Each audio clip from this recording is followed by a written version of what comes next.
मुस्लिम league नून को घर भेजने की तैयारी शुरू कर दी गई है। इलेक्टेबल्स मतलब सियासी परिंदों की उड़ान से क्या पैगाम मिल रहा है। अलीम खान और टीएलपी अचानक सरगर्म हो गए हैं और उनकी अचानक सरगर्मी से किस को ख़तरा हो सकता है, आज इस पर बात करेंगे।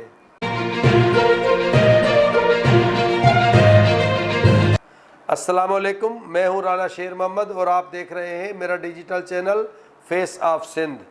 मेरी दुआ है कि अल्लाह ताला आपको सलामत रखे और सेहतमंद ज़िंदगी अता फ़रमाए।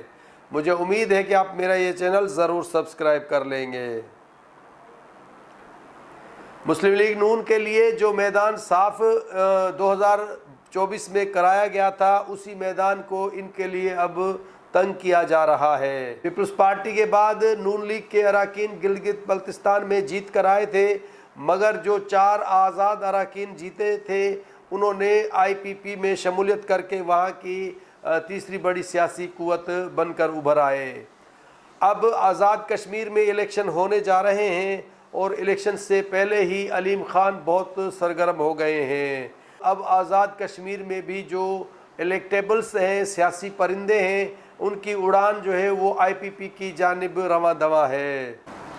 सियासी मंजरनामे पर नज़र रखने वाले लोग इस बात को अच्छी तरह से समझते हैं कि इलेक्शन से पहले इलेक्टेबल्स को एक दरख्त से दूसरे दरख्त पर क्यों उड़ाया जाता है।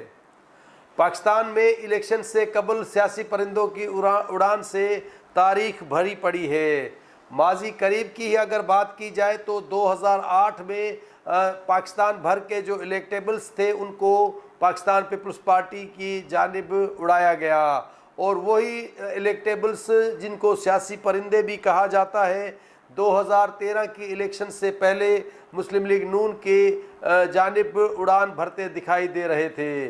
और वो उसके बाद जब 2018 की इलेक्शन का वक्त आया तो उन्हीं सियासी परिंदों ने, इलेक्टेबल्स ने उड़ान भरना शुरू की और वो पीटीआई के आशियाने पर जाकर बैठना शुरू हो गए। मगर उसके बावजूद भी पीटीआई उस मतलूबा नताज जब नहीं मिले तो इलेक्शन के बाद भी जहांगीर तरीन का जहाज़ जो है वो उड़ान भरता रहा और उन सियासी परिंदों को जो कामयाब हो चुके थे इलेक्टेबल्स, उनको भर भर के इस्लामाबाद लाता रहा और इमरान खान के हाथों उनके कांधों पर मफलर डाले गए और उनके बाद वो उन्होंने पीटीआई में शमूलियत अख्तियार कर ली। मगर इस सब कुछ होने के बावजूद भी इमरान खान की हुकूमत एमक्यूएम और मुस्लिम लीग काफ की बेसाखियों पर खड़ी रही, क्योंकि जो मुक्तदरा है उनको मजबूत जो भारी मैंडेट जो है वो उनको कबूल नहीं है।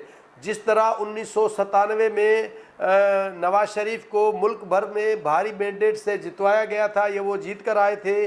1997 में आने वाले नवाज शरीफ का तख्ता 1999 में परवेज़ मुशर्रफ ने उलट दिया था और सियासी बसात लपेट दी गई थी और नवाज शरीफ को पाबंदे सलासल कर दिया गया था। आज़ाद कश्मीर के इलेक्शन 27 जुलाई को होने जा रहे हैं और इन इलेक्शन से पहले जो सियासी लोग हैं वो उनकी नाराज़गियाँ भी बढ़ती जाती हैं। पाकिस्तान पीपल्स पार्टी और नून लीग के जो बहुत बड़े बड़े नाम हैं वो नाराज़ हो गए हैं और टिकटों की जो तकसीम हुई है उससे उनकी नाराज़गी का जो है ज़ाहिर होना बिल्कुल आया है। एक जानिब तो इलेक्टेबल्स को आईपीपी में शामिल किया जा रहा है आज़ाद कश्मीर की इलेक्शंस के से पहले ही, जबकि दूसरी जानिब टीएलपी भी सरगर्म हो गई है।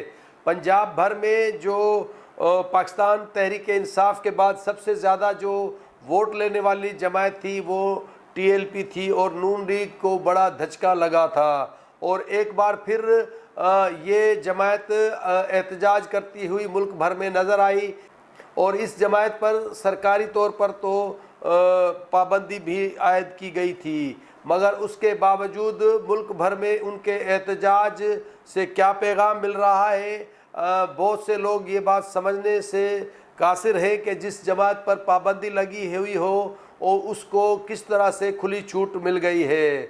मगर बहुत से जो सियासत पर गहरी नज़र रखने वाले लोग हैं तो उनका ये मानना है कि इस तरह के हालात मुस्तकबिल में पैदा किए जाते हैं कि कोई भी एक जमात भारी मैंडेट लेकर इलेक्शन में कामयाब ना हो। अब एक तरफ आईपीपी और दूसरी तरफ टीएलपी सरगर्म हो गई हैं। इससे बहुत से सवालात ने जन्म लेना शुरू कर दिया है। क्या आने वाला वक्त नून लीग के लिए मुश्किल साबित होगा? ये अपनी जगह पर बहुत बड़ा सवाल है। जबकि नवाज शरीफ मरियम नवाज़ को वज़ीर आज़म बनाने के ख्वाहिशमंद हैं और आसिफ अली जरदारी बिलावल भुट्टो को मुस्तकबिल में वज़ीर आज़म बनाने के ख्वाहिशमंद हैं। अब किसकी ख्वाहिश पूरी होती है ये तो आने वाला वक्त ही बताएगा। मगर नज़र जो आ रहा है कि किसी भी एक जमात को मुल्क भर से नहीं जीतने देना और मुख्तलिफ जो प्रेशर ग्रुप्स हैं जिस तरह बाजी में बनते आए हैं उसी तरह से माहौल बनाया जा रहा है। आज के लिए इतना ही। अगले प्रोग्राम तक दीजिए इजाज़त। अल्लाह हाफिज़।